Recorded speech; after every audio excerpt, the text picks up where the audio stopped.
भरत गोगावलेंनी नवा गौप्यस्फोट केलाय। रश्मी ठाकरेंच्या राजकारणात आणि तिकीट वाटपात हस्तक्षेप असल्याचा आरोप गोगावलेंनी केला। आम्ही शिवसेनेमधून बाहेर पडायला अनेक कारणं आहेत, पण उद्धव ठाकरे हे आपल्या पत्नीचं खूप ऐकायचे, त्यामुळे त्यांनी महाविकास आघाडीची सत्ता असताना मुख्यमंत्री पद हे एकनाथ शिंदे यांना दिलं पाहिजे होतं आणि आदित्य ठाकरे यांना कॅबिनेट मंत्री पद द्यायला नको होतं, पण त्यांनी रश्मी ठाकरेंचं ऐकलं आणि त्यामुळे भरत गोगावले यांनी फुटी मागील अनेक कारणांपैकी रश्मी ठाकरे एक कारण असल्याचं म्हटलंय।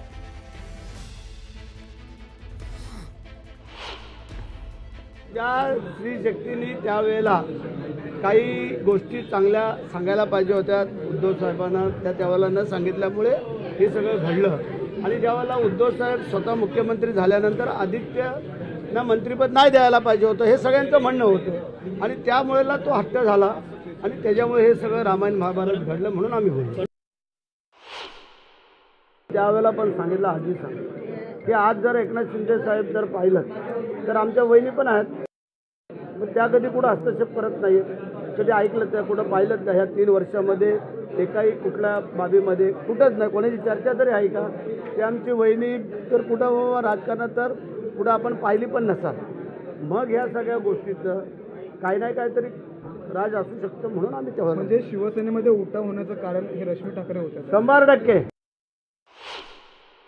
काही साक्षात्कार ह्यांना होतातच आहेत, ज्या गतीला पोचले होते त्या परत अधोगतीला येत आहेत, पुन्हा तेच आरोप होत आहेत, फंड मिळत नाहीयेत, अमकं होत नाहीये, तमकं होत नाहीये, आम्हाला विचारात घेतलं जात नाहीये। आणि त्याच्यानंतर जे त्यांनी आरोप मनातलं काय म्हणतात ना, टू द पॉइंटमध्ये बोलले ते सरळ सरळ मी बाडगा आहे, पण मी कसा निष्ठावंत आहे, मी अजून कारण उद्धवजींवर आदित्यांवर म्हणजे शिवसेना पक्षावर बोलल्यावरच प्रगती होते असा ह्यांचा समज आहे। मला वाटत नाही की तसं काही असेल, कारण आम्ही त्यांना जवळून सगळ्यांनाच ठाकरे कुटुंबियांना पाहिलेलं आहे आणि असा काही प्रकार असेल असं मला वाटत नाही।